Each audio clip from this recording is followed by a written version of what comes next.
Bienvenue, comme je le disais, dans ce webinaire numéro 3 organisé par Asia Noveo, qui est donc la communauté des Français mobiles vers l'Asie. C'est un grand plaisir de vous accueillir.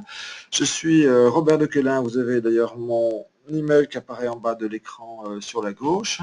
Et donc je suis le directeur d'Asia Noveo, co-fondé avec le magazine Asialist, alors A-S-I-A-L-Y-S-T, que vous connaissez peut-être, qui est le magazine des Français sur toute l'Asie. J'espère pouvoir aussi vous retrouver les uns les autres. Nous avons une communauté sur LinkedIn, ainsi qu'un groupe Facebook, Asia Noveo, voilà, avec des trucs et astuces, des infos pratiques, et puis des commentaires personnels, des expériences, tout un tas de choses. Voilà. J'en reparlerai un petit peu plus loin. Je vous propose donc de passer, nous allons passer environ 1 heure ensemble.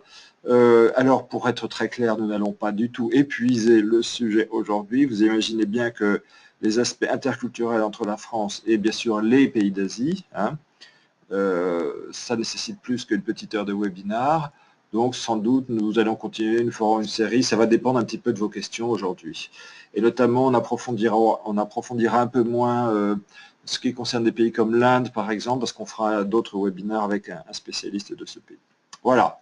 C'était juste pour clarifier un petit peu certains points. Donc aujourd'hui, on va un petit peu débroussailler le sujet. Et puis, ce qui m'intéresse, c'est aussi de voir quelles sont vos questions, vos attentes, bien sûr. Donc n'hésitez pas. Vous pouvez soit écrire vos questions sur le chat, sinon prendre le micro. Voilà, c'est interactif tout ça. Alors, ce qu'on va aborder, on va aborder un petit peu de théorie, le minimum, mais il en faut un petit peu juste pour clarifier certaines choses. Donc, on va avoir un peu quelques points sur le thème communication et culture, et notamment réfléchir un peu sur nos propres filtres culturels, car nous avons tous des filtres, mais on n'en est pas toujours conscient. C'est comme une paire de lunettes, bien sûr. On va aborder l'importance du contexte, car la communication avec les cultures et les différents pays d'Asie est très très dépendante du contexte, et c'est vraiment quelque chose de très important pour bien comprendre le sens et les intentions. Alors, les erreurs à éviter, on en verra quelques-unes, mais c'est un sujet qu'on pourra aussi largement approfondir lors des prochains webinaires, et puis, bon, bien sûr, les questions, tout du long. Eh bien, écoutez, s'il y a une personne peut-être qui veut se lancer, qui veut ouvrir son micro et puis partager avec nous, voilà, d'une situation interculturelle que vous avez vécue, qui était un peu difficile, un peu compliquée, vous voyez, quelque chose. Alors oui, ça peut être dans le domaine professionnel ou privé, comme vous voulez, en fait, ça n'a pas d'importance. Du coup, je voudrais bien, donc moi c'est Virginie. Virginie, oui. Bienvenue Virginie. Oui, donc, merci. Donc moi j'ai travaillé au Japon, enfin, j'ai dirigé une entreprise au Japon et j'ai eu plusieurs fois le même problème, c'est que des potentiels clients venaient, étaient très intéressés, on parlait d'un projet à mener à terme et d'un seul coup, plus de nouvelles, plus de contacts, plus de réponses et impossible de savoir si on avait fait quelque chose de mal, si pourquoi du jour au lendemain il y avait plus de contact. Oui. D'accord. Ça, c'était la situation. C'était la situation, donc pour moi c'était assez effectivement déstabilisant, puisque c'est quand même assez rare. J'avais jamais vécu ça en entreprise, de se retrouver avec un client qui donne juste plus de nouvelles. Je me suis sentie du coup perdue, Oui. vraiment perdue en fait, et de l'incompréhension, puisque du coup même on avait des employés japonais ou des amis japonais, ils ne pouvaient pas non plus nous expliquer pourquoi. D'accord. Oui. Donc on a essayé de recontacter. Oui. Du coup, cette fois-ci en japonais, parce que nous on traitait en anglais, donc on est passé par des employés. Et la même chose. C'est pas de réponse. Oui. Donc du coup, on a plusieurs contrats comme ça qui ont juste qui sont tombés à l'eau. Ouais. Alors effectivement, le Japon est un pays très très difficile. Ah oui, alors quelqu'un ici vous demande dans quelle branche professionnelle vous étiez? Alors nous c'était communication web et print. Donc Ah, en fait c'était pour faire justement des traductions et du design en français pour des entreprises japonaises qui souhaitaient des clients occidentaux. Ok, ok. Alors je crois que j'ai l'impression qu'il y a déjà plusieurs personnes ici sur le chat. Alors quelqu'un vous demande, est-ce que vous utilisiez une communication directe ou indirecte? C'est-à-dire. Je vais reformuler un petit peu la question d'Ornella, puis Ornella pourra compléter Oui. aussi. Ça faisait combien de temps que vous étiez au Japon lorsque ce genre de choses s'est produit? J'allais dire on venait d'arriver, mais sachant qu'on avait été contacté par des sociétés japonaises avant de partir au Japon, qu'on Ah oui, avait rencontré sur des salons en France, donc avec qui on deux ans. a énormément discuté en France en direct Oui, en anglais. oui, Et une fois qu'on s'est installé au Japon, oui. plus de nouvelles.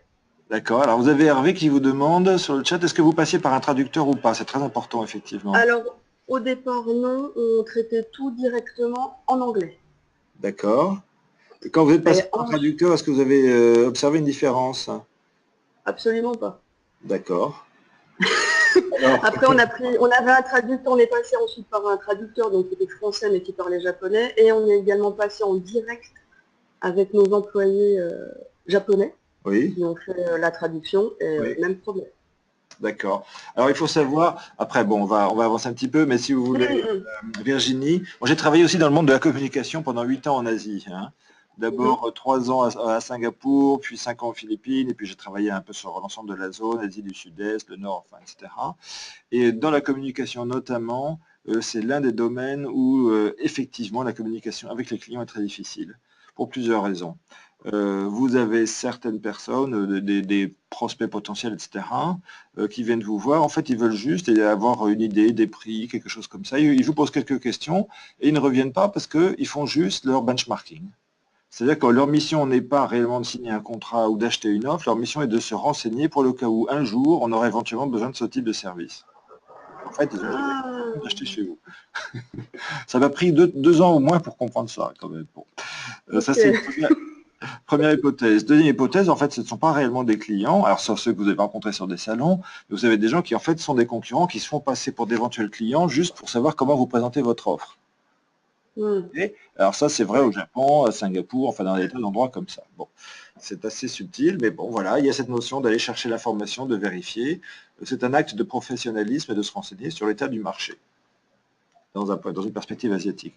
Donc déjà, je ne sais pas quel est le pourcentage vous voyez, de votre histoire qui correspond à ça, mais c'est peut-être un pourcentage plus significatif qu'on ne peut croire. Donc il ne faut pas forcément culpabiliser en se disant qu'est-ce que j'ai fait de mal, qu'est-ce que j'ai fait de travers, surtout si vos amis japonais vous disent bah, factuellement ou d'après ce que vous leur expliquez, peut-être Hmm. pas. Alors autre possibilité, il se peut qu'il y ait eu, on va l'aborder un petit peu après, dans la communication non verbale, parfois on fait des erreurs, on ne se rend pas compte, tel geste, telle chose, on peut avoir offensé des personnes. Et effectivement, c'est au bout de longues années qu'avec la pratique, on entre dans le rythme justement de la culture du pays où on se trouve, et c'est là que du coup ça se passera un petit peu mieux, quoi. Voilà, vous voyez. Et alors du coup, pour faire perdre la face, alors effectivement, nous avons, je crois que c'est Ornella qui vous dit, la Hmm. communication indirecte. Et dans l'évitement, on évite toute question directe qui peut mettre mal à l'aise quand la réponse est négative. Je Hmm. développerai tous ces points tout à l'heure. Oui, oui, ça je savais. Donc, Voilà. Ben, je voudrais remercier Dominique et Virginie donc, qui nous ont donné cette première expérience.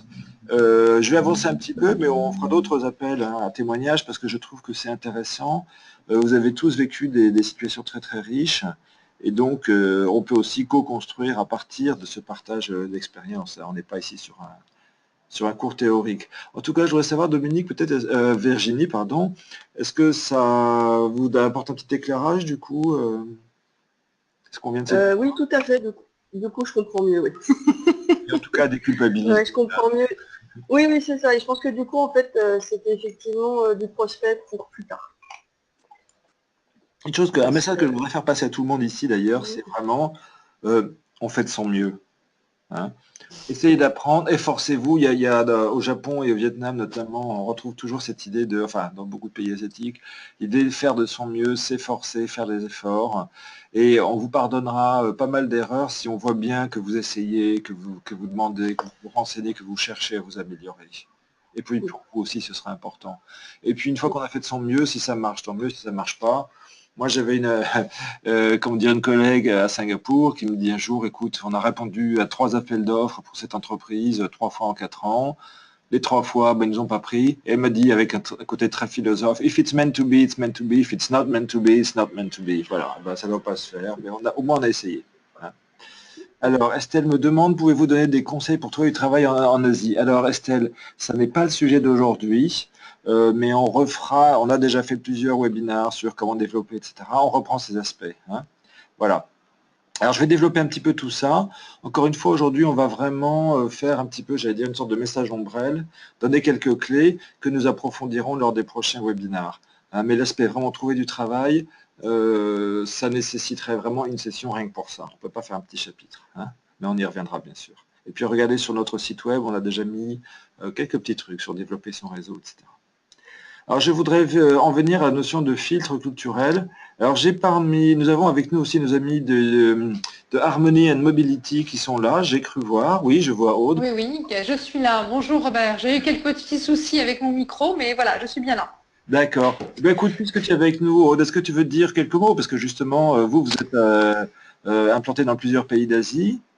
Oui, nous sommes à Singapour, à Manille, à Londres, et nous avons été, sommes originaires, enfin, nous sommes nés à Pékin.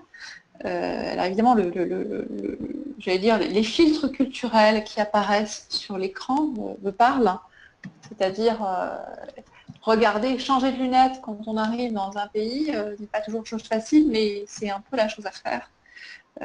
Prendre du recul, c'est un petit peu mon expérience, j'allais dire personnelle, c'est regarder différemment les choses, être humble, être à l'écoute en fait.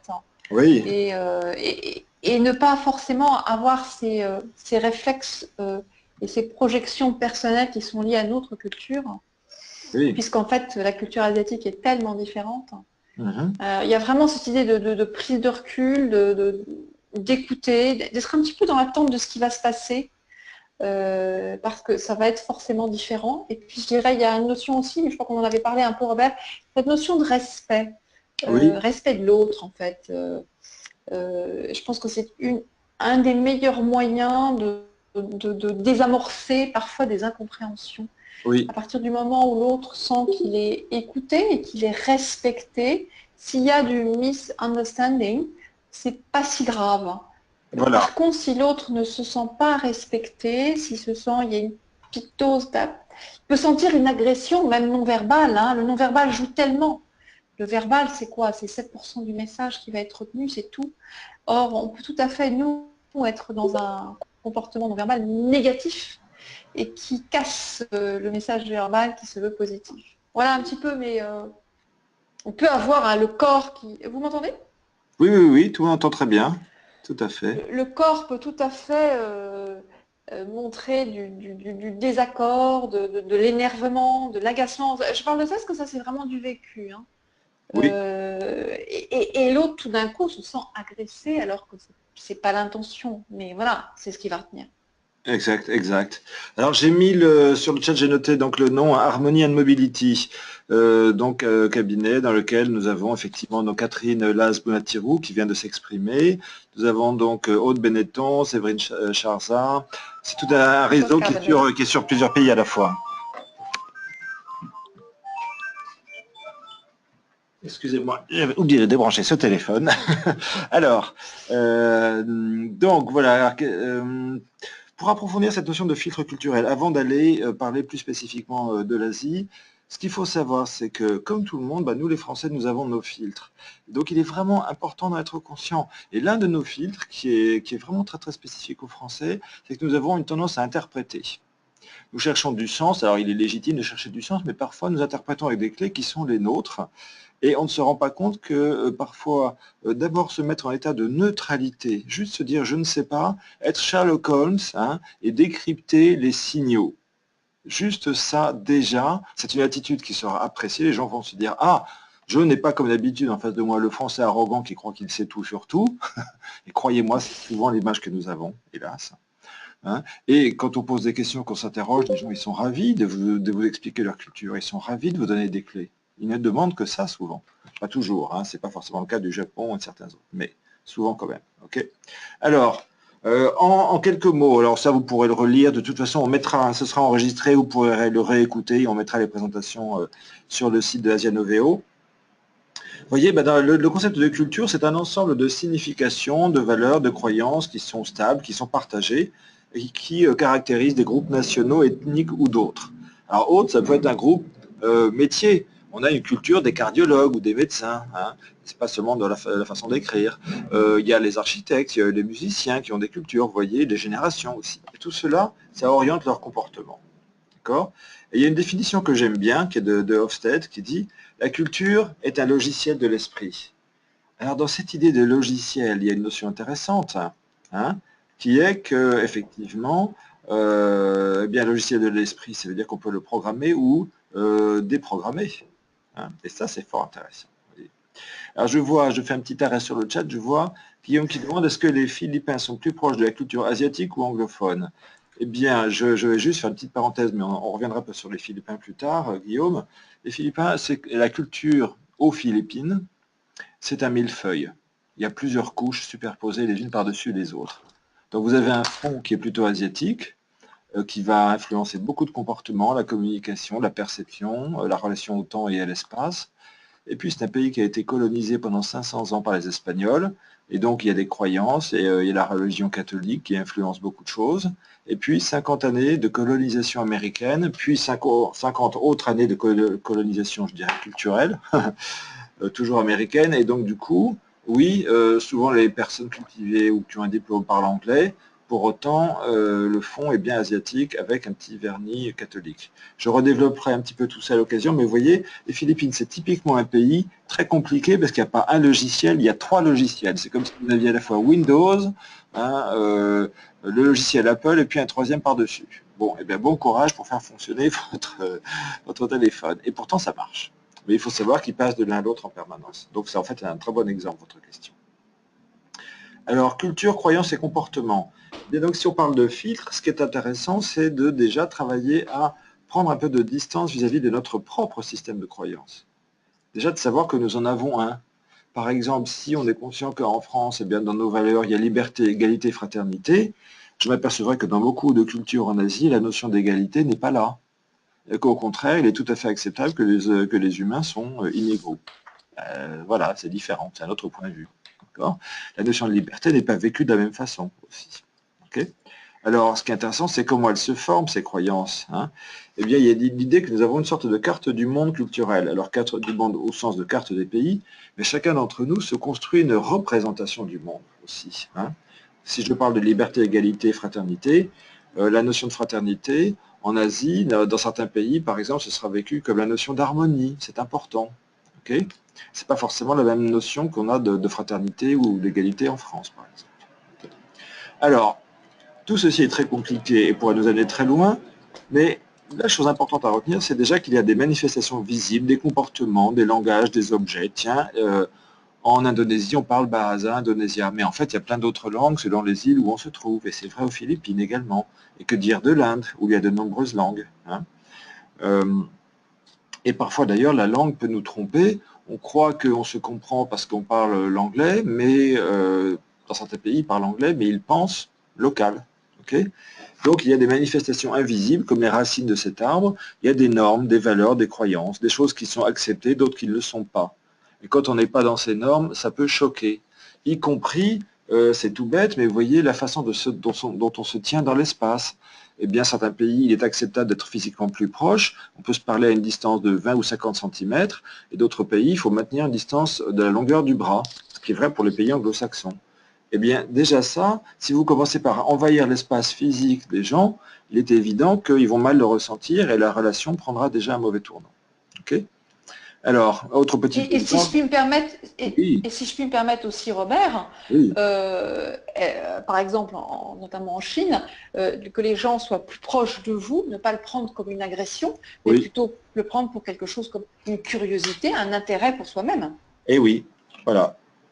Donc effectivement, c'est tout à fait autre chose. Hein. Et du coup, ce ne sera pas malvenu, pas du tout. Alors, je vous ai mis ici des publicités qui viennent de HSBC, qui a été faites quelques années. Je trouve ça assez drôle. Je ne vais pas les commenter, mais je vous les montre parce que, ben voilà, le même mot peut vouloir dire des choses bien différentes selon les pays. Voyez. Alors, celle-ci est un petit peu plus brutale, mais bon, ça invite aussi à la réflexion. Hein. Rien que l'idée que l'ordre et le chaos, c'est pas la même chose pour les uns ou pour les autres. Hein. Est-ce que c'est sous forme de légumes, sous forme de soupe? Bon, et puis la personne avec le crâne rasé en dessous, bien sûr. Voilà, je crois que j'en ai un troisième. Effectivement, qu'est-ce qui est trendy, qu'est-ce qui est traditionnel? Il y avait eu une belle expo au Quai Branly, au musée du Quai Branly sur le tatouage l'année dernière. On voyait bien que selon les pays, c'était pas du tout perçu de la même façon, quoi. Voilà. Ok. Alors, quelqu'un nous parle d'ailleurs sur le chat du modèle de Lewis, ok, qui est très utile. C'est Anne, oui, qui nous parle de ça. Alors effectivement, alors il y a plusieurs auteurs. Je vais vous montrer une ou deux typologies. Je n'ai pas développé celle de Lewis ici. Toutes ces typologies ont des avantages et des inconvénients. Je vais y revenir un petit peu plus tard. L'un des inconvénients de celle de Lewis, c'est que c'est assez centré d'un point de vue anglo-saxon. On a l'impression qu'il y a un petit peu les bons travailleurs et les paresseux, enfin, etc. C'est bon, assez différent. Donc en Asie, dans beaucoup de pays d'Asie, oui, le signe de l'harmonie, hein, la notion d'harmonie, c'est très important. Okay. Alors retenons simplement l'idée qu'il y a une sorte de parcours de la compréhension interculturelle. C'est que souvent, d'abord, on ignore les différences, puis après, on va les reconnaître, mais on peut les évaluer négativement. Hein, on se dit, oh, les Chinois, ils font ça, etc. Bon. Et ça peut générer de notre part des comportements agressifs, y compris inconsciemment. Hein, on croit que on se comporte de façon très courtoise, en fait, pas du tout. Et notre corps peut dire des tas de choses qui disent le contraire de ce que disent nos paroles. Alors, on peut ensuite reconnaître les différences, mais on va minimiser leur importance, c'est pas si grave. Hein. Et puis, peu à peu, on va apprendre à les accepter, on va faire avec. La relation au temps n'est pas la même, à la règle, tout un tas de choses comme ça. Hein. On va petit à petit s'adapter aux différences, c'est déjà pas mal. Mais ce qui est encore mieux, c'est quand on va commencer à les intégrer, on les prend en compte, hein, et du coup, on va créer en fait de la valeur à partir de ces différences. Et alors là, c'est gagnant, là, c'est génial. Vous travaillez avec une équipe en Chine, en Inde, en Indonésie, au Japon, et vous allez anticiper ces différences, vous allez faire avec et comprendre que mes collègues chinois auront peut-être une vision complémentaire de la mienne, et mes collègues japonais seront peut-être plus précis et sauront mieux régler telle ou telle difficulté, ce qui devient très très intéressant, n'est-ce pas? Alors Guillaume nous dit par exemple en Asie, des comportements différents en fonction des castes, très clairement, et donc il faut être sensible à ça. Et nous, en tant que Français, nous avons la valeur égalité, on aura peut-être du mal avec ça. Hein. Et c'est important peut-être que nous faisions aussi l'effort, pas forcément d'être d'accord, mais juste de dire ça existe. C'est là, je vais suspendre mon jugement. Okay. Et suspendre son jugement, ça ne veut pas dire que nous renonçons à nos propres valeurs. Il ne s'agit pas de ça. Il s'agit de créer un point de convergence, simplement, converger vers celle des autres. Hein. Okay. Alors, une notion extrêmement importante qui est souvent un petit peu sous-appréciée, c'est la relation au temps. Et il y a donc Edward Hall. Alors, je vous recommande vraiment de lire, j'ai presque envie de lire tous ces livres, ça se lit très facilement, ces petits bouquins à trouver en poche, pas cher du tout en plus. Et il en a écrit plusieurs sur notamment la relation au temps, à l'espace, etc. Et vraiment, il approfondit des choses que là, en un webinaire, j'aurais pas du tout, j'aurais jamais la possibilité de développer. Okay. Alors l'idée, c'est que le temps peut être considéré comme une métaphore d'une culture dans son ensemble. Et donc, dans les cultures, il y a des rythmes. Hein. Et la façon dont on gère le temps est très intéressante. Alors, sachant que il y a des adaptations. Par exemple, si vous avez vécu au Japon, typiquement, au Japon, nous avons une culture qui a une certaine relation au temps, mais dans leur rapport avec les Européens ou les Occidentaux, ils vont fonctionner tout à fait à la manière occidentale. Et Hall raconte dans l'un de ses livres, c'est passionnant, il avait fait un voyage de travail au Japon, et en fait son homologue japonais lui avait bourré son emploi du temps toutes les heures. Il y avait un truc, il rajoutait 20 minutes par-ci, on va faire 20 minutes par-là, puis on va déjeuner, mais on va aussi rencontrer d'autres personnes, on va aussi faire une photo, etc. Et le japonais, l'américain était affolé en se disant, mais même mon éditeur américain n'aurait jamais rempli un emploi du temps à ce point-là. Parce que il avait travaillé de façon monochrone, je vais expliquer dans un instant ce que c'est-à-dire qu'il s'est dit avec un américain, je fais à l'américaine. Donc les japonais s'adaptent très fortement, ça c'est assez intéressant. Alors la notion de temps peut avoir une approche anthropologique, on se dit qu'il y a des temps et pas un seul, et ils sont donc indissociables de la culture, n'est-ce pas, et que le temps va fortement influencer les comportements. Alors ce qui est important, et ce qui est à retenir ici, c'est qu'à contrario, si nous négligeons le temps et la façon dont le temps est vécu dans telle ou telle culture, on peut créer de l'agressivité, on peut même quelque part créer le sentiment que les gens sont négligés, vous voyez, ou comment dire, ils peuvent se sentir vraiment déniés vis-à-vis de leur réalité culturelle. Donc, Non respecté, non peut-être, respecté, Robert, c'est merci ça? Catherine. Voilà, je cherchais le mot. Tu as peut-être une petite anecdote d'ailleurs à nous partager à ce sujet, Catherine, Là, tout pour de la suite, relation au temps. là, tout de suite, non, ça ne me vient pas, là, mais Plus si, tard. si ça me revient, Voilà, je ferai une petite incursion. exactement, n'hésite pas, bien sûr. Alors, donc, nous avons deux grandes conceptions du temps, et c'est important de les comprendre. Nous avons donc une logique linéaire qui est projetée vers l'extérieur et qui est née au 5e siècle avant Jésus-Christ parmi les philosophes grecs. Certains disent même que c'est plus ancien encore puisque ça vient de la Bible, où dans la Bible, effectivement, il y a une notion du temps avec un passé, un présent et un futur. Bon.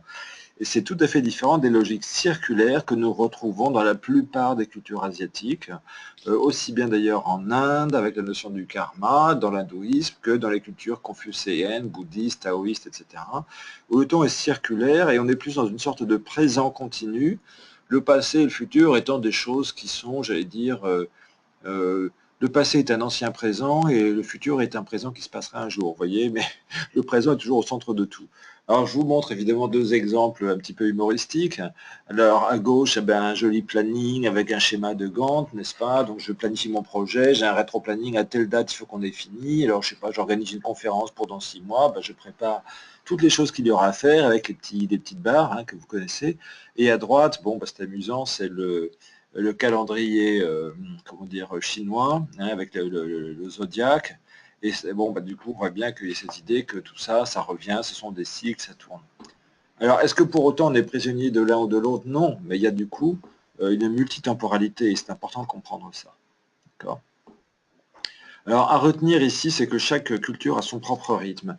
Et j'ai envie de vous dire, alors si vous n'avez pas encore eu l'occasion de vivre dans un pays asiatique, il y a un très bon moyen de s'approprier ça ou de commencer à comprendre, c'est le cinéma ou les séries.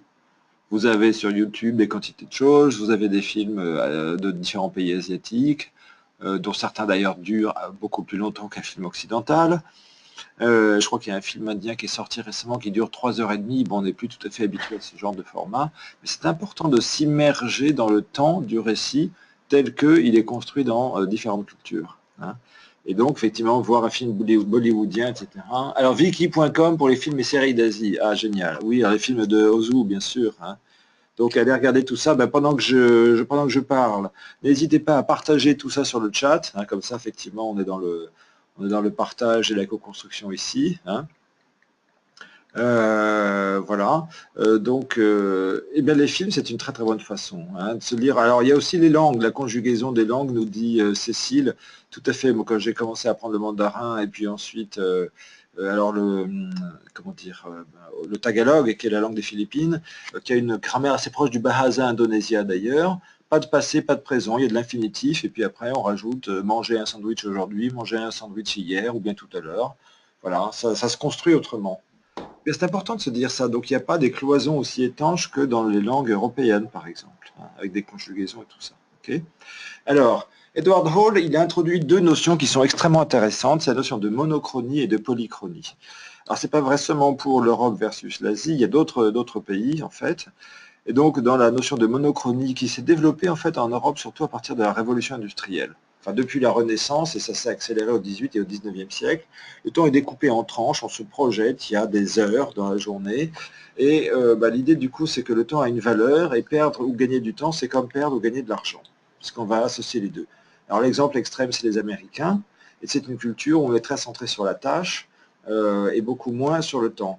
Alors les grosses erreurs de communication que les Américains font souvent, dans les pays polychrones, c'est-à-dire où il y a plusieurs temps qui existent en même temps, poly plusieurs en grec, eh bien par exemple ils vont arriver un soir pour rencontrer leurs collègues qui se sont tous réunis dans un restaurant au Japon, et ils vont exiger qu'on commence à parler business tout de suite. Alors que les autres, japonais, indiens, chinois, etc., sont horrifiés en disant « mais comment on croyait que cette réunion avait pour but d'apprendre à se connaître ?» Et il y a des petites vidéos qu'on peut voir sur YouTube, c'est assez rigolo, où l'Américain dit non, non, non, non, on n'a pas beaucoup de temps, il faut comme ça travailler ensemble, etc. Voilà. Et puis du coup, en fait, il a raté quelque chose, c'est qu'il n'a pas bien amorcé l'action de commencer à faire connaissance. Alors Guillaume nous dit une chose qui m'a marqué, c'est que j'ai vu beaucoup d'employés parler au travail pendant très longtemps. Puis d'un coup, ils se mettent à travailler frénétiquement, plus vite que ce que vous pouvez imaginer. Amusant Guillaume. C'était dans quel pays ça? Tu peux prendre le micro, hein. Vous pouvez prendre le micro, Guillaume.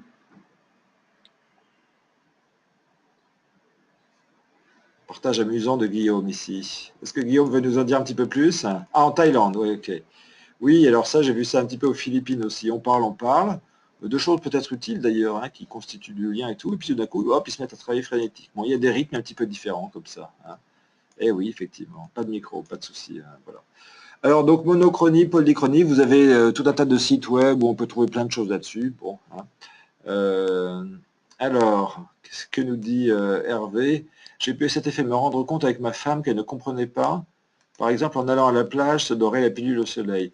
Alors oui, retenons qu'effectivement, on dit parfois que les hommes sont plus monochrones, ils font une tâche, puis une autre, de façon très séquentielle. Et dans la polychronie, notamment, c'est un mode qui est plus naturel pour les femmes. Une explication à ça, et pour celles ou ceux qui ont entendu parler de ce qu'on appelle la charge mentale, notamment dans les sociétés occidentales, les femmes ont une charge de travail complètement hallucinante, dont souvent les hommes ne se rendent pas compte, puisque mentalement, elles doivent gérer à la fois une maison, des enfants, les carnets de correspondance, le rendez-vous chez le kiné pour le petit, puis faire son travail, puis penser à telle ou telle chose.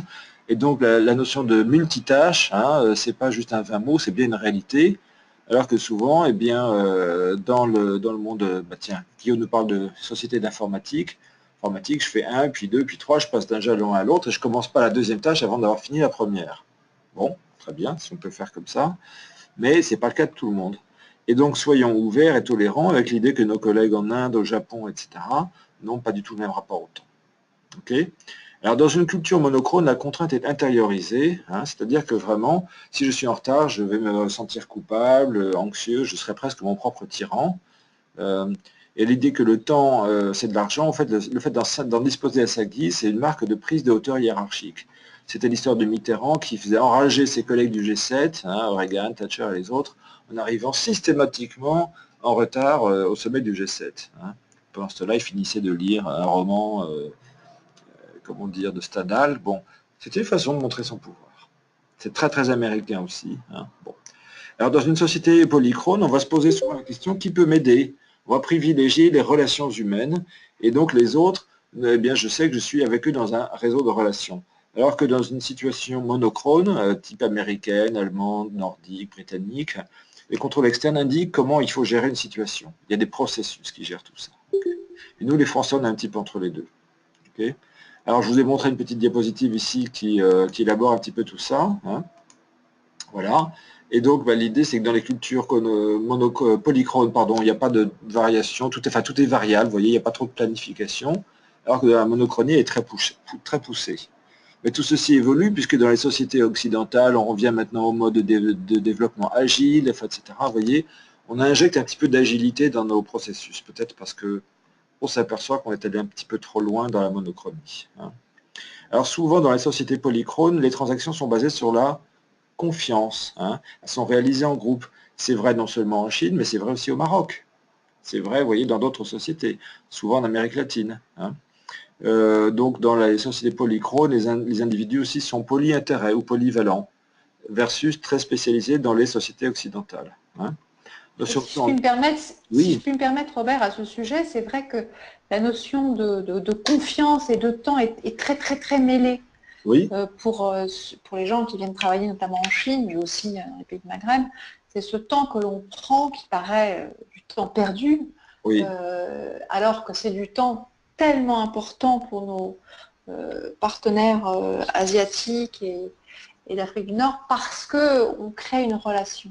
Et c'est parce qu'on a pris le temps de cette relation, c'est parce qu'on a pris le temps de se connaître, c'est-à-dire un petit peu comme les animaux se rencontrent, ils se reniflent, sans que ce soit péjoratif, hein, eh bien on peut peut-être faire ami, mais oui. On ne peut pas passer directement. Donc ce que nous on conçoit comme de la perte de temps, ben, il faut y aller, quoi. On est là pour faire du business.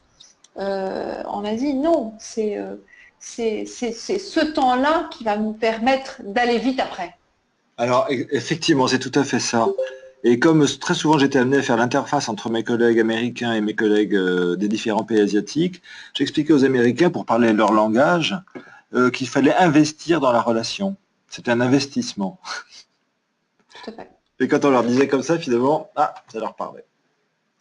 Alors, je vais avancer un petit peu, mais voyez, bon, vous pourrez regarder un petit peu tout ça. C'est amusant de voir que dans certains pays, le temps est plutôt élastique. Dans d'autres, au contraire, voilà, on fait une chose à la fois. Alors, je voudrais aborder là, donc, le deuxième chapitre, qui est la notion de contexte. L'importance du contexte, chose très très importante, comme dans des pays, la plupart des pays asiatiques, Japon, Chine, Singapour, Inde, enfin, etc. C'est qu'en fait, très souvent, c'est le contexte qui nous donne le sens de la communication. Alors, il existe des situations pauvres en contexte, une cour de justice, voilà, il est coupable ou non coupable, hein, ou un ordinateur, c'est noir ou c'est blanc, une notice ICA, il faut mettre les clous ici. Bon. Mais on voit bien que les ordinateurs ont du mal à traduire avec fiabilité, c'est toujours un petit peu drôle. Pourquoi? Parce qu'il manque le contexte, il manque des éléments. Donc, il y a en fait un équilibre à trouver entre l'information transmise et l'information cumulée. Information transmise, eh bien voilà, c'est comme un interrupteur, hein, allumé ou éteint, oui ou non, telle heure ou pas, les notices, les horaires des trains. L'information cumulée, on se voit une fois, deux fois, trois fois, peu à peu on apprend à se connaître et à la fin il y a du sens.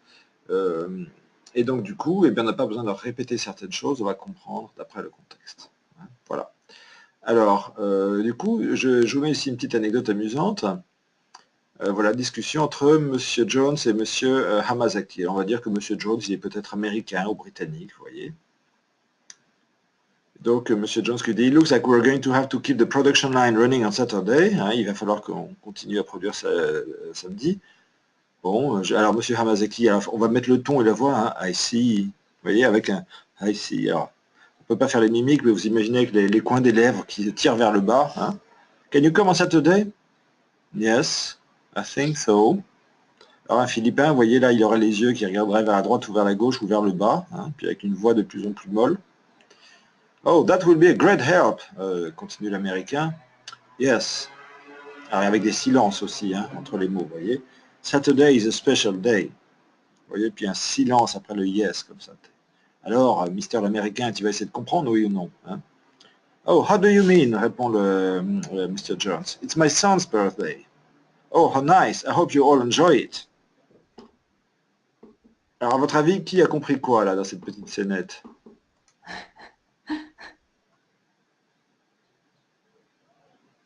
L'Américain, est-ce qu'il pense que le Japonais va venir travailler? L'Amérique, enfin, donc je pense que l'Américain a compris que Monsieur Hamasaki allait venir travailler, alors que justement l'autre essayait de lui dire que non, c'est l'anniversaire de son fils et qu'il voilà. n'a pas envie de venir, quoi. Exactement. Alors, grosse incompréhension. Thank you for your understanding, répond M. Hamasaki, vous voyez. Il croit qu'en fait, l'Américain avait dit qu'il comprenait, et donc, you all enjoy, ça veut dire, bah oui, je comprends, passer la journée avec votre fils. Puisque dans le contexte, je viens de vous dire que c'est important pour moi, donc, bon, I hope you all enjoy, ça veut dire passer une bonne fête en famille. Donc, l'Américain, c'est, eh bien, écoutez, j'espère qu'après le travail, vous rejoindrez votre famille et que vous passerez une bonne fête avec eux. Grosse incompréhension, évidemment, due à, vous voyez, l'ignorance du contexte. Donc retenons l'idée, c'est que dans un contexte riche, on n'a pas besoin de transmettre beaucoup d'informations, puisque c'est le contexte qui l'éclaire. Alors Cécile nous dit, ça me rappelle des choses. Allez, prenez le micro, Cécile, racontez-nous une petite anecdote, là, ça va être amusant. Si vous avez un micro, n'hésitez pas. Oui. Oui, bonjour. Bonjour. Alors effectivement, ça me rappelle des anecdotes autour du temps, toujours en Indonésie notamment, où j'arrivais pour travailler pour la première fois, donc c'était une vraie découverte, j'étais assez jeune, avec une création d'entreprise et donc le lancement de la création d'entreprise à travers l'organisation de la présence européenne au Salon international de l'agriculture à Jakarta. D'accord. Et donc j'arrive sur le salon la veille de l'ouverture du salon donc, pour pouvoir accueillir mes premiers clients. Et là, je trouve des stands vides, non préparés, alors que tout avait été évidemment anticipé, programmé, planifié, etc. Horreur. Et donc, je suis avec mes partenaires indonésiens et là, la pression commence à monter hein, quand même, il faut bien le dire. Et il était 22h, 23h et on continue à me dire « Bloom, Bloom, pas encore ». Mais alors le pas encore pour lequel on ne sait pas quand ça arrivera. Aïe, Donc aïe, le aïe. panneau n'est pas mis, oui, bloum, bloum. Et voilà, bon, j'ai fini par aller me coucher quand même parce qu'il y avait encore le décalage horaire qui pesait dans la balance. Et en arrivant le matin, à 5 heures du matin sur le stand, je m'étais dit, bah tant pis, je vais faire moi-même. Et donc j'arrive à 5 heures et là, tout est nickel, prêt, impeccable. Et on se demande quand c'est arrivé. Oui. J'étais même pas sûre que la commande avait été comprise. Enfin bon, c'était très très étonnant, quoi. Très amusant. Donc voilà. Il est arrivé pendant la nuit, ils avaient travaillé toute la nuit jusqu'à 5 heures du matin et c'était bien sûr nickel, quoi. Ben Tout voilà. à fait. Donc c'est typiquement ce genre de choses où l'occidental risque de s'énerver, faire perdre la face aux autres et ben non, il faut faire confiance, quoi, parfois aussi, hein. Alors quelqu'un nous dit, il y a plus de marge d'erreur d'interprétation, c'est Anne, pardon. Je pense qu'il y a plus de marge d'erreur dans l'interprétation du contexte que dans l'interprétation du verbal. Les mots sont un peu le top de l'iceberg. Oui, et mais c'est souvent compliqué du fait que, vous savez, alors il n'y a pas qu'avec les Asiatiques, c'est vrai que les Britanniques, je ne sais pas si certains d'entre vous ont eu l'occasion de travailler avec des Anglais, et nous les Français d'ailleurs, on communique beaucoup aussi de façon implicite en fait, vous voyez. Et donc on croit que les personnes sont supposées savoir que cet endroit est non-fumeur, que telle personne est végétarienne, que telle autre n'aime pas, etc. Bah, tant que c'est pas dit, c'est pas dit, hein. Mais ce qui est important, c'est qu'effectivement, souvent dans des pays d'Asie, il faut interpréter à partir de ce contexte. Voilà. Alors, vous voyez un petit peu quelques-uns des pays, ça va peut-être vous rappeler des souvenirs, hein, vous voyez où il se situe sur l'échelle. Donc le Japon très très à droite, hein, sur la partie communication très contextuelle. Puis vous voyez Scandinavie, Allemagne, Canada. Et alors la France, on est un petit peu au milieu. Alors ce qui est intéressant, c'est qu'en fait, vous voyez, pour certains d'entre vous qui sont, comment dire, ou qui ont vécu là-bas ou qui sont en recherche professionnelle, retenez l'idée intéressante qu'en fait, nous les Français, nous avons la possibilité de comprendre peut-être les autres cultures plus facilement si on se donne la peine. Il faut faire l'effort par contre. Mais parce que comme on est au milieu, on n'est jamais trop loin par rapport à l'une ou à l'autre. C'est plutôt intéressant. Vous voyez, on est proche du Mexique, de l'Espagne, hein, et donc on va à peu près avoir une capacité à s'adapter. Encore une fois, faut-il en avoir la volonté. Okay, donc d'un côté, on dit tout, la vérité est explicite, etc. Voilà. Il y a des gens qui disent « Ah, moi je suis cash, hein, voilà, je dis les choses. » Bon, ok. Hein, on va vers la clarté et la précision, et du coup on n'a pas peur éventuellement de la confrontation. Alors que vous savez bien que dans beaucoup de pays d'Asie, la confrontation c'est tout à fait pas indiqué, n'est-ce pas, hein. On va essayer d'utiliser moins de mots, et même le silence peut avoir du sens, vous voyez, hein. Le silence d'un japonais, ben, on réfléchit, on prend le temps, il se passe des choses. Oui, quelqu'un voulait ajouter quelque chose? Non, je continue alors. Donc n'ayons pas peur du sens, et j'ai envie de dire, ne nous précipitons pas pour combler les vides, vous voyez, car très souvent dans les cultures occidentales, le silence est un peu synonyme de mort, c'est anxiogène. C'est pas du tout le cas dans la culture asiatique où le silence, dans le silence, il y a de la vie, hein. Voilà. Comme en musique, effectivement. Merci pour ce commentaire. Voilà. Alors la fréquence du message aussi, hein, effectivement, dans certains cas, voilà, elle sera plutôt lente et d'autres assez riche et assez rapide. Et du coup, il y aura, par exemple, aux États-Unis, des messages assez fréquents. Okay. Bien. Je vais avancer un petit peu sur ça, parce que je voulais aussi aborder, mais rapidement, Hofstede. Alors, quelqu'un me demande, attendez, pourriez-vous insister sur les différents aspects de l'harmonie et ses différents sens? Oui, je vais y venir un petit peu après, hein, on va venir. Juste un petit point sur les dimensions culturelles avant. Je ne vais pas trop le développer parce que ça se trouve partout, c'est très très connu ce modèle, mais en gros, voilà, M. Hofstede, dans les années 70, a mené une étude. Dans 70 pays, je crois, il y a 120 000 questionnaires qui ont été envoyés à plein de gens. Et donc, en fait, ce qui était intéressant, c'est qu'il a déduit à partir de ça une typologie, justement. Alors, quelqu'un parlait de Michael Lewis tout à l'heure, c'en est une autre, hein. Typologie, là, je dis, il y a des dimensions qui permettent de classer les pays.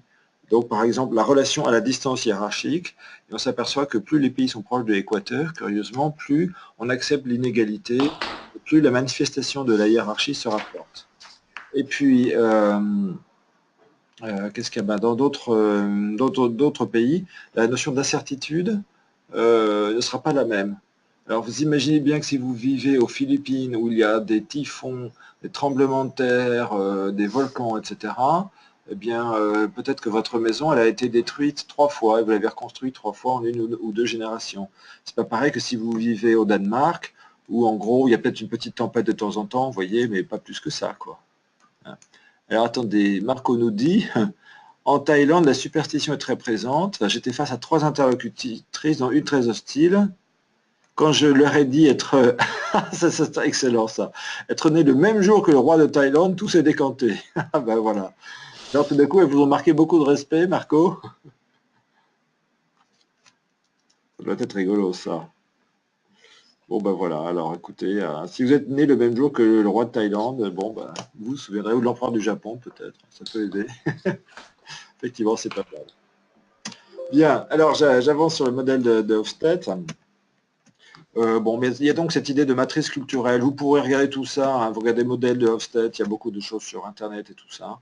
Je l'explique, mais je ne développe pas plus parce qu'il y a un gros risque avec ça, c'est une tentation de dire « Ah, ça y est, j'ai compris, alors le Japon ici, voilà, alors les Occidentaux sont plus individualistes, les Chinois plus collectifs, ça y est, j'ai tout compris, c'est génial. » Non, ce sont des clés qu'il faut, ou c'est un bouquet de clés, si vous voulez, ça vous donne des indices.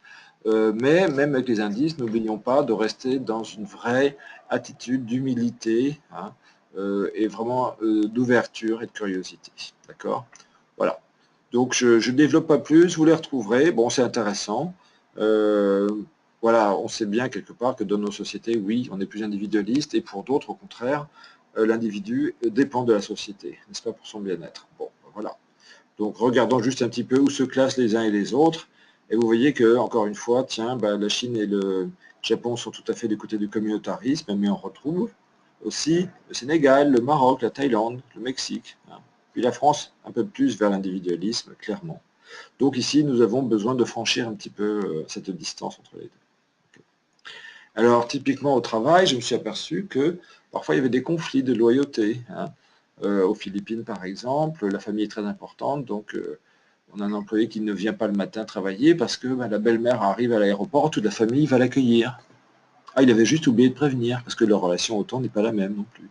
Bon, on s'est un peu expliqué, puis après, ça s'est arrangé. Après, il a pensé à prévenir, ou à prendre une journée de congé. Voilà. Bon, c'est intéressant de savoir que dans certains pays, du coup, comme le Japon, par exemple, les étrangers ne sont pas forcément bien vus. Le côté un peu communautariste, on est une communauté fermée. Pour autant, ça n'empêche pas d'utiliser des processus américains et autres. Hein. Et puis les pays plus individualistes vont valoriser l'autonomie et l'indépendance. Alors ça n'est pas vrai qu'en Asie, c'est vrai dans certains pays africains. Ce week-end, j'avais une discussion avec un collègue qui est ivoirien, qui m'expliquait qu'il est coach, hein, comme moi, et dans son pays, les gens ont tendance à se déresponsabiliser et à dire c'est des esprits, telle ou telle chose qui fait qu'on réussit ou qu'on ne réussit pas, ou alors quelqu'un m'a jeté un sort, c'est pour ça que j'ai du mal. Alors qu'un Américain, il va dire allez, allez, bouge-toi un petit peu, tu vas réussir. Bon, toute la question intéressante, c'est d'amener les gens à se responsabiliser sur un projet, sur quelque chose qu'on va faire ensemble. Hein. Et c'est l'idée que on va réussir tous ensemble, là, on pourra les entraîner, les motiver. Okay. Alors, retenons une chose aussi, c'est qu'en Chine particulièrement, et souvent les pays confucéens, l'orientation vers le long terme est beaucoup plus marquée qu'en Europe. Hein. Alors, dans un sens, ça peut vouloir dire aussi qu'ils prendront plus de temps à se décider, à signer le contrat. Ce prospect que vous n'avez pas vu la première année, peut-être il reviendra dans un an, qui sait, ça m'est arrivé. J'ai des personnes que j'avais rencontrées à Singapour, 10 ans après, ils m'ont recontacté, alors que j'étais rentré en France depuis longtemps, et ils sont restés sur LinkedIn, etc., vous voyez. Mais cette idée que ça vaut la peine d'investir, de travailler, un jour ou l'autre, la persévérance finira par payer. Très intéressant. Voilà. Alors, il y a encore d'autres dimensions qu'on peut rencontrer. Est-ce que la communication est explicite ou implicite? Je l'ai pas mal évoqué. Alors, typiquement, vous voyez, le manager français, il va passer dans l'usine ou dans les... Alors, attendez, je vois que quelqu'un nous commande un livre de Clotilde Rapaille, on va le noter. Intéressant, toujours. Clotilde Rapaille sur les Culture Codes. Bien, merci Morimoto pour cette référence. Culture Codes. Il y en a plein, hein, mais celui-ci semble intéressant. Alors, explicite ou implicite, je disais, c'est un peu le manager français qui passe, hein, comme ça, en disant il va falloir que la qualité s'améliore. Alors, comme disait l'humoriste Coluche, mais oui, bien sûr, hein, la qualité va s'améliorer toute seule avec ses petits bras musclés. Hein, Ou bien l'allemand, il va dire le nombre l'insatisfaction des clients est beaucoup trop élevé, nous avons besoin d'améliorer la qualité de 10% dans les 3 mois qui suivent, et c'est vous, chère Sandrine, qui êtes en charge, hein, ou c'est vous, Sophie, qui devez mener ce groupe de travail. On sait qui est responsable de quoi. Autre point de différence, la relation à la règle, elle n'est pas du tout la même aux Philippines et au Japon. Donc entre les pays asiatiques aussi, il y a des grosses différences. Hein. Est-ce que le raisonnement aussi est empirique ou théorique? Les Français ont tendance, n'est-ce pas, à d'abord construire une jolie théorie, puis à vérifier si la réalité correspond. Eh bien, dans beaucoup de pays asiatiques, mais également, par exemple, dans les pays anglo-saxons, on est plus empirique, hein, n'est-ce pas? Et du coup, on va plutôt voir et faire des expériences, et si ça marche, on continue, si ça ne marche pas, on arrête, on essaye autre chose. Bon, plus pragmatique. Alors Cécile nous dit, il y a la culture du pays, mais aussi la culture de l'individu face à nous. Et alors bien sûr, hein, donc effectivement, Cécile, tout à fait d'accord, il y a aussi les cultures familiales, hein, etc., etc. Vous voyez bon. Alors, on peut regarder tout ça. Retenons aussi l'idée qu'il y a dans les relations professionnelles, eh bien, certaines cultures sont plus basées sur la tâche ou sur les relations. Si on a pris le soin de bien construire les relations au début, eh bien, les tâches seront accomplies avec plus d'efficacité. Voilà quelques petits exemples. Alors, venons maintenant sur le dernier chapitre. Alors, au lieu de dire les erreurs, j'aurais dû dire quelques erreurs à éviter, car il y en a tellement. Je vous remets ici un petit dessin. Donc, tout à l'heure, il y avait l'arbre avec les racines. Celui-ci, c'est une métaphore qu'on retrouve souvent, la notion d'iceberg interculturel, que vous retrouverez très facilement sur Internet avec beaucoup d'explications. Hein. Donc, l'idée, c'est qu'il y a un niveau donc, visible ou morphologique. En dessous, un niveau structurel, par exemple les langues. Effectivement, la construction du temps dans la grammaire nous dit quelque chose sur le rapport au temps dans cette culture, ou à l'espace, etc. Quand j'avais commencé à apprendre le mandarin à Singapour, je n'ai pas pu aller très loin parce qu'après je suis parti aux Philippines, mais je voyais bien que le mandarin induisait une certaine relation au temps, aux autres, à l'espace en particulier. Si quelqu'un veut intervenir aussi, prenez le micro. Hein. Et alors, il y a un niveau qui est un niveau inconscient, le niveau mythique, on peut dire, et qui est difficile à appréhender parce que souvent les peuples eux-mêmes n'en ont pas forcément conscience. En France, par exemple, effectivement, ou en Europe, on a des mythes, on a des tas de choses qui sont, j'allais dire, si vous lisez les contes de Grimm, les fables de La Fontaine, ça nous renseigne énormément sur les cultures européennes. Donc une chose intéressante, oui, vas-y. Et si je puis me permettre, Robert, aussi, cet inconscient, il peut être collectif et il peut être lié à l'histoire du pays. On peut penser à des pays, par exemple, comme le Cambodge, comme le Vietnam, qui ont eu des guerres assez difficiles, douloureuses. Oui. Mais il y a tout un inconscient, en fait, collectif qui a vécu ça. Et ça se traduit forcément par un certain nombre de comportements, mais qui n'est pas visible. Donc l'histoire peut avoir un impact sur un inconscient collectif. Oui, oui, tout à fait. Et alors du coup, effectivement, Catherine, ça peut induire des croyances. Est-ce que je peux faire confiance à mes voisins ou pas? Selon le vécu, si j'ai vécu au Rwanda pendant les massacres, je n'aurais pas cette croyance-là. Et dans d'autres pays, je l'aurais plus parce que, tiens, aux Philippines, on a eu plusieurs fois des typhons et à chaque fois, tous les voisins, la communauté, se met ensemble à travailler pour déblayer la route. Bon, du coup, vous voyez, ce qui se passe va voilà, induire des choses différentes. Alors, retenons un petit peu quelques-uns des risques qui pourraient effectivement créer de l'incompréhension ou d'une mauvaise communication. D'une part, les attitudes, y compris, Catherine l'évoquait tout à l'heure, les attitudes corporelles, plus près, moins près. Et notre visage peut dire, oh là là, je suis horrifié par votre proposition, alors que mes paroles disent, oui, c'est merveilleux. Mais les corps perçoivent autant de choses qu'on veut. Oui, vas-y. Et tout comme en Chine, on sait que, pour ceux qui ont vécu en Chine, qu'un sourire ou un rire un peu,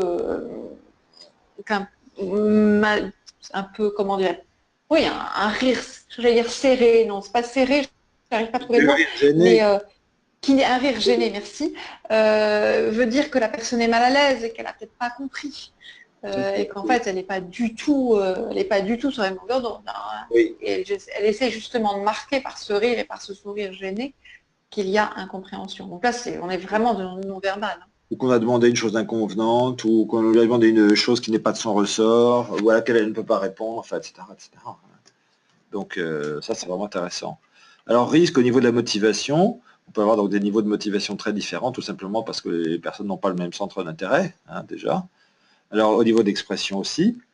Au niveau du temps, ça on l'a vu, et alors, au niveau des modes de prise de décision, alors là il faudrait un webinaire entier, on n'a pas du tout la possibilité de, comment dire, de développer plus que ça aujourd'hui. Je pense qu'on pourrait faire un webinaire en fait juste rien que pour ça, hein. Comment est-ce que les décisions sont prises? Celles et ceux d'entre vous qui ont vécu en Chine ou au Japon ont bien noté qu'il y a des sortes de cascades hiérarchiques et ça remonte jusqu'à ce qu'à un moment, paf, hein, ça se débloque.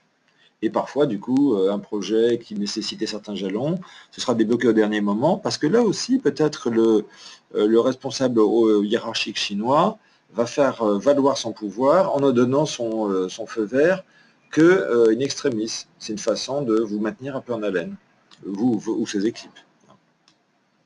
Alors les notions d'environnement, les notions de respect, on pourrait largement développer tout ça, mais évidemment ça compte aussi. Alors je voudrais maintenant, encore une fois, on va essayer de se donner quelques clés, et par exemple quand on dit, on dit l'Asie, il n'y a pas une culture asiatique, vous vous en doutez, il y a des zones peut-être, effectivement, du côté de Chine du Nord-Est, la Corée du Nord et du Sud, le Japon, Taïwan, etc. Bon, il y a des points communs, mais on va voir aussi qu'il y a des grosses différences. Il y a toute la zone autour de l'Inde, bien sûr, hein, et pas seulement de l'hindouisme, mais parce qu'il y a un climat, il y a des choses particulières. Et puis on peut dire l'Asie du Sud-Est. Voilà déjà 3 zones qui déjà sont marquées par des fortes différences. Okay. Alors, on va zoomer un petit peu plus, et on va regarder par exemple, alors quand on commence à s'intéresser à l'Asie, on dit « Ah, Confucius ». Alors, les valeurs confucéennes, la recherche d'une société harmonieuse, justement, le bien-être collectif, la loyauté, le respect envers les figures d'autorité. Ça y est, j'ai compris, 1,5 milliard d'humains, j'ai la clé, c'est bon, c'est bon pour toute l'Asie du Nord-Est. Eh bien non, désolé, désolé de vous décevoir, pas du tout. Les valeurs confucéennes ne sont pas interprétées de la même façon par les Chinois, les Japonais ou la Corée du Sud, par exemple, parce qu'ils en ont retenu des éléments différents, et parfois même les mêmes valeurs. Okay. Alors, vous pouvez retrouver, je vous mets ici le lien vers un article de Arnaud Vojinovic sur le blog Regard interculturel, que j'aime beaucoup. Il y a plein d'exemples par des praticiens, c'est très très intéressant, hein. Il y a des exemples, il y a des cas. Alors, pendant l'été, ils font des petits jeux, des quiz, etc. Ils mettent des petits exemples pratiques, c'est très très très bien fait. Alors, si on regarde la Chine, par exemple, et je vous recommande la lecture du livre de Han Cheng, Histoire de la pensée chinoise, c'est vraiment intéressant. Mais regardons que dit ce caractère, donc le caractère Gen, hein, l'homme en société. Donc l'humain est au cœur de tout. Ce que nous dit Han Cheng, c'est l'homme comme être moral dans le réseau de ses relations avec autrui, hein, dont la complexité pourtant harmonieuse est à l'image de l'univers lui-même. Alors, quelqu'un me demandait tout à l'heure justement d'évoquer la question de l'harmonie. En Chine, l'harmonie, c'est quelque chose de très important. Mais qu'est-ce que c'est que l'harmonie pour les Chinois? C'est pas forcément pareil que pour les Indiens ou pour les Philippins. Par exemple, effectivement, dans l'entreprise en Chine, le chef est garant de l'harmonie. Il doit faire en sorte de créer une ambiance, un climat dans lequel il y aura de l'harmonie. Et si parfois, par exemple, il y a trop de hiérarchie, c'est trop pyramidal, et que du coup les personnes ne peuvent plus s'exprimer, eh bien, il m'est arrivé de vivre une situation comme ça. J'ai demandé à cette occasion à la personne de, comment dire, de bien vouloir, enfin, est-ce qu'elle était d'accord pour qu'on crée des tours de table pour qu'on autorise différentes personnes à s'exprimer. Donc, au nom de l'harmonie, on a pu mettre un peu de liberté. Si j'étais arrivé en occidental en disant « il faut que tout le monde puisse s'exprimer, vive la liberté », on m'aurait regardé comme un fou. Vous voyez. Donc, la même demande exprimée avec les concepts, ça passait très bien. Okay.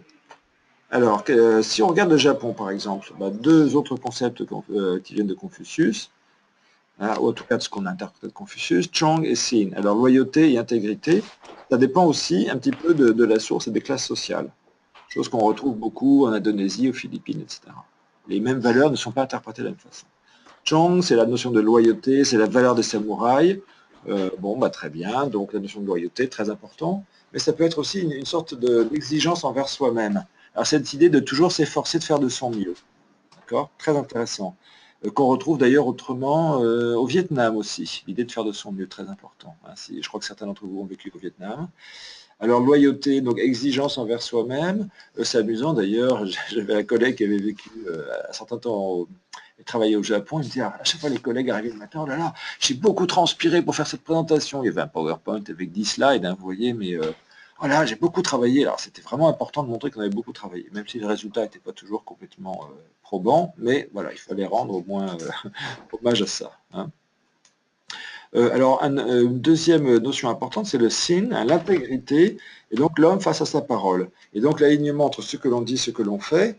Et par exemple, les Français ont parfois, hélas, la réputation de ne pas être très, comment dire, pas très bien alignés de ce côté-là. On dit des choses et on en fait une autre, soit parce qu'on s'en fiche, soit parce qu'on oublie, soit parce qu'on a changé de priorité. Ça peut être très très mal vu. Hein. Alors, Ornella nous dit aussi, n'oublions pas les différentes colonisations occidentales dans l'inconscient collectif. Mais tout à fait, Ornella, donc les Français sont passés au Japon, pardon, au Cambodge, au Vietnam et dans certains pays, ben, ça laisse des traces. Hein. D'autres pays ont été colonisés aussi. Okay. Alors, regardons un autre exemple, c'est la Corée du Sud. Alors, Siao qui est prononcé Hyo, je ne prononce pas très bien coréen, pardon, hein, et Chong qu'on retrouve ici. Donc là, c'est la double influence du bouddhisme et du confucianisme, mais dans une société qui est beaucoup plus autoritaire, en tout cas en ce moment. Et donc la notion de Siao, qui était piété filiale, le respect des parents, a été enrichie avec le concept de loyauté, et notamment pendant les époques de dictature des années 80, ils ont vraiment élargi cette notion de loyauté à le gouvernement, le chef d'entreprise, le cadre etc. Donc du coup, beaucoup de contraintes. Et puis maintenant, ça se démocratise un petit peu, ça s'ouvre, hein, mais c'est quand même encore là. Quoi. Alors oui, Domi nous dit, en Inde, les personnes d'autres lignes de la tête, on ne sait pas s'ils disent oui ou non, effectivement, et clairement, alors là, ni le verbal ni le non-verbal ne vont vous aider, c'est plutôt à partir du contexte. Hein. Alors en Chine, nous dit Ornella, c'est derrière le rideau, il y a cette idée-là aussi, hein, c'est la fameuse impératrice hein, qui gouvernait derrière un rideau, et donc là, le contexte n'était pas loin, mais il était caché, effectivement. Hein. Donc quelques principes de base, mais c'est vraiment pour aller un petit peu vite, la notion du oui ou du non, on sait bien, pour ceux qui y ont vécu en tout cas, que dans beaucoup de pays d'Asie, oui, ça signifie juste oui, j'ai entendu, ou alors oui, j'ai compris, ça ne veut pas dire oui, je suis d'accord. Hein. Donc il faudra regarder les gestes, les expressions, les silences. La personne dit oui et ne fait rien, mais il faut se demander est-ce qu'elle a compris oui, il faut le faire ou pas. Par contre, si elle dit oui et je commence tout de suite, ou oui et je m'y mets dès demain, ou oui, je peux vous en faire 50, ok, là ça veut dire que, bon, a priori j'ai plutôt confiance, ça va se faire. Alors le rapport au règlement, on dit en Chine tout est interdit même si c'est permis, pareil qu'en France où est permis ce qui n'est pas interdit, il y a plein de variations. Donc là, renseignez-vous auprès des personnes qui connaissent un peu mieux ce pays, qu'est-ce que ça signifie chez eux, comment ils voient, vous voyez, c'est tel ou tel aspect, c'est ça qui va vous aider un petit peu. Voilà. Alors un exemple sur la question de la motivation par objectif, est-ce que l'employé cherche à s'accomplir et à grandir dans le travail? Est-ce que le patron accorde sa confiance à l'employé? Est-ce qu'on a une bonne planification des tâches? En Indonésie, aux Philippines, c'est pas évident, hein, c'est pas garanti. Voilà. Donc encore une fois, il ne faudra pas s'énerver. Hein. Voilà. Donc retenons encore une chose intéressante, c'est que le système de valeurs, finalement, eh bien, il peut évidemment apporter des contradictions hein, entre vous et les personnes, ou même la personne peut avoir ce que j'appelle moi des comportements à géométrie variable. Typiquement, aux Philippines, il y a un concept de loyauté, le utang na loob, c'est-à-dire j'ai une dette de gratitude, qui fait que du coup, si j'ai une dette de gratitude envers telle ou telle personne, eh bien, ça peut me mettre un peu en porte-à-faux vis-à-vis de mon emploi. Donc là, c'est vous qui devez peut-être un petit peu anticiper, et dans votre communication, toujours laisser, j'allais dire, une échappatoire. Typiquement, poser des questions plutôt ouvertes. Est-ce que vous pensez que vous pouvez vous engager dans ce contrat ou il faut d'autres éléments? Est-ce que vous pensez que vous pourrez réussir à faire cette tâche d'ici la fin de la semaine ou est-ce que vous avez besoin que quelqu'un vous montre? Ou est-ce que vous pensez pouvoir commencer dès maintenant ou bien vous avez autre chose à finir avant? Il faut vraiment parfois, vous voyez, voilà, laisser plusieurs portes de sortie comme ça. Hein. Ou est-ce qu'il y a quelque chose qui pourrait éventuellement empêcher qu'on mène à bien cette mission? Juste poser cette question, c'est une bonne précaution. Okay. Voilà. J'ai eu la situation aussi aux Philippines, où nous devions travailler sur un projet lié au planning familial, et en fait une des employées avait une culture catholique très stricte, telle qu'on l'interprète aux Philippines, et donc ça lui posait vraiment un problème de travailler sur ce dossier. Mais elle n'avait pas le courage de demander à être mise sur d'autres dossiers, donc il a fallu que des collègues me disent, tu sais, telle personne, c'est pas évident pour elle, pour s'arranger. Hein. Voilà. Alors, bon, la partie étude de cas, on a déjà pas mal vu ça. Notion de distance hiérarchique, je crois qu'on l'a pas mal abordé aussi, je ne vais pas trop approfondir ça. Retenons une idée importante peut-être, c'est que dans les pays où il y a une distance hiérarchique faible, le contrôle serait perçu comme un manque de confiance. C'est peut-être parfois le cas pour les Français d'ailleurs. Hein. Alors que dans des pays, en Chine, en Inde, etc., contrôler c'est quelque chose de normal. Et si vous ne contrôlez pas, quelque part, c'est votre faute après s'il y a des problèmes. Hein. Puisque c'est normal de contrôler, si vous ne contrôlez pas, vous donnez un peu le signal que ce n'est pas très important. Retenons ça. Alors qu'en France, si on va contrôler le travail de quelqu'un, il va vous dire, bon, enfin, tu crois que je ne sais pas faire? Enfin, vous voyez, parfois les gens vont s'énerver, hein, de le prendre comme un manque de confiance. Quoi. Okay. Donc, dans les pays où il y a une distance hiérarchique forte, on s'attend à ce que les employés exécutent des instructions, pas forcément à ce qu'ils prennent des initiatives. En revanche, le collaborateur, il attend que le good boss entretienne l'harmonie sociale, qui protège les employés et donne des instructions claires. Donc si ce n'est pas bien fait, bien, on peut s'en prendre qu'à soi-même. On n'avait qu'à donner des meilleures instructions. Alors, voilà. Souvent aussi, les décisions peuvent être prises sur des émotions plus que sur une analyse des faits. Donc, il faut faire attention un petit peu à ça. Okay. Alors, une petite synthèse, mais vraiment grossière. Hein. L'idée, ce serait de faire de la diversité une clé de la performance, bien sûr, c'est ce qui serait intéressant. Donc, essayer d'expliquer à tout le monde un peu quelles sont les règles du jeu et identifier les sources de malentendus ou les sources de frustration éventuelles, parce qu'on ne peut pas le savoir à l'avance pour tous les pays. Et puis, comme je le disais, dans un pays, il y a le nord et il y a le sud, il y a Shanghai, c'est pas pareil que les petites villes, et puis telle ou telle entreprise a sa culture propre, et puis il y a les médecins et les architectes qui ont leur culture aussi, vous voyez. Donc essayons d'être au clair sur des procédures, quels sont les rôles, quels sont les calendriers, comment on va évaluer aussi la communication. Hein. Bien sûr, maintenir une écoute active et bienveillante, très important, et parler après avoir accordé du temps pour l'écoute, pour la réaction, pour l'observation fine, un haussement de sourcil, une expression verbale, vous voyez, du visage, ça vous dira beaucoup de choses aussi. Alors, il est important aussi de partager les connaissances, c'est toujours très, très apprécié, bien sûr, dans les pays asiatiques, et de respecter le point de vue de chacun. Alors, respecter la valeur, j'y reviens, je disais, ça ne veut pas dire qu'on est d'accord. Quand un employé me dit « Ah ben oui, je ne suis pas venu hier parce que je devais accueillir ma belle-mère à l'aéroport », je lui dis « Je comprends tout à fait que tu respectes la culture familiale. Maintenant, si tu as besoin de prendre une demi-journée, tu préviens les RH. Hein » Bon, on s'est entendu là-dessus. Voilà. Et puis attention à l'humour, évidemment, surtout l'humour français qui est souvent très sarcastique. Hein, on ne s'en rend pas compte à quel point notre humour est pas toujours très bienveillant. Mais faites attention, à la petite blague à la française, ça passe très très mal et vous avez vite fait de faire perdre la face à quelqu'un. Alors que dire aussi, donc troisième point peut-être, point de vigilance, les interprétations basées sur des stéréotypes. Hein, on croit que tout le monde parle anglais, ce n'est pas forcément le cas. Éviter bien sûr les sujets délicats, politiques et religieux. Et je crois que le dernier point, ça je voudrais insister aussi, c'est pas très très malin de prétendre avoir compris lorsqu'on n'a pas compris. Alors qu'est-ce qu'on peut faire? Soit on demande une fois, deux fois, on n'est pas trop sûr, on peut éventuellement reformuler. Est-ce que j'ai bien compris que telle chose, vous voyez, est-ce que c'est bien ça? Et si c'est pas clair, au moins se donner une chance d'avoir une deuxième prise de parole. Okay. Alors quelques petits principes aussi sur la communication interculturelle, la notion de relativisme, c'est-à-dire qu'il n'y a pas de valeur universelle, ou s'il y en a, elles ne sont peut-être pas vécues de la même façon. Est-ce que la notion de respect en France et au Japon, c'est pareil? Peut-être pas. Donc il y a des valeurs, mais les principes d'action, la manière dont on les met en œuvre, ça pourrait être différent. Et puis comprendre aussi que l'idée que chacun perçoit le monde à sa façon et qu'elle est aussi légitime que la nôtre, bien sûr. Alors j'ai évoqué l'écoute active, la curiosité.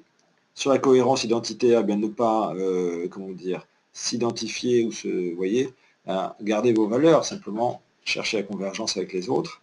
Et l'idée de contingence aussi, c'est qu'il y a des classes sociales différentes.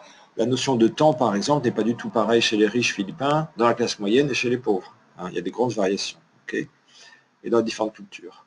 Voilà, bon, Japon, Chine, Philippines, tout ça, j'ai pas mal évoqué. Quelques subtilités de la communication au Japon. Importance de la gestuelle, vous voyez, par rapport à la voix, dont 7% passe par les mots. Et le reste, ça peut être le ton de la voix, par exemple. Hein. Donc il y avait un très bon article de Philippe de Neuville également sur voilà, regard interculturel extrêmement intéressant. Bon, ça je vous l'ai déjà montré, donc je ne vais pas le reprendre ici.